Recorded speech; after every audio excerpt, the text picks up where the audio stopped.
होली के दुखवा कैसे बताई, देहिया में होता बटवाराजी, बहरी जाई कि भीतरी लुकाई, केनियो न होता गुजाराजी। माई रे माई ना छोड़ सदुन भाई, चोली रंगा गइल पानी में, हमर सैया जी डालस पलानी में, छोटका देवरा हो छोटका देवरा डालानी में, हमर सैया जी डालस पलानी में, छोटका देवरा डालानी में। साहिजा गए साथी साहिजा, होली भटवरे पराहिजा।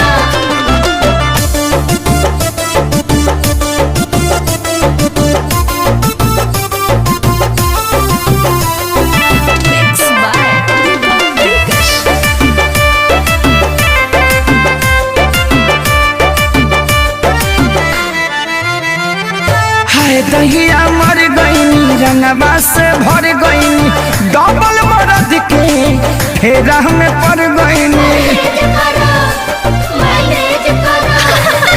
हाय दहिया मर गईनी रंगवा से भर गईनी, डबल मरद के फेरा में पड़ गईनी।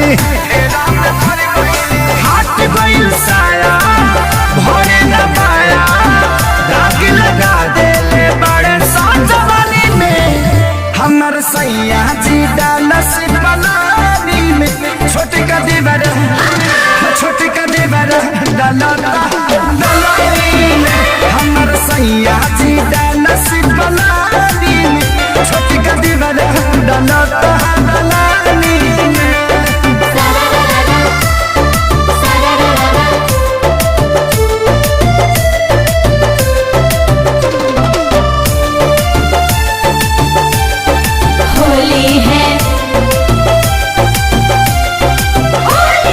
एगो डाले आगे हाँ एगो डाले पाछे, कौनो जगह ही हमर खाली न बाचे। एगो डाले आगे एगो डाले पाछे, कौनो जगह ही हमर खाली न बाचे। माने न पवन कहिल जावन, खेसरिया के चलते बानी हानि में, हमर सैया जी डालस पलानी में, छोटका देवरा हो छोटका देवरा डालेला पानी में, हमर सैया जी डालस पलानी में, छोटका देवरा डालानी में। छोड़ दर ससुरावा नहीं हरवे ठीक बा।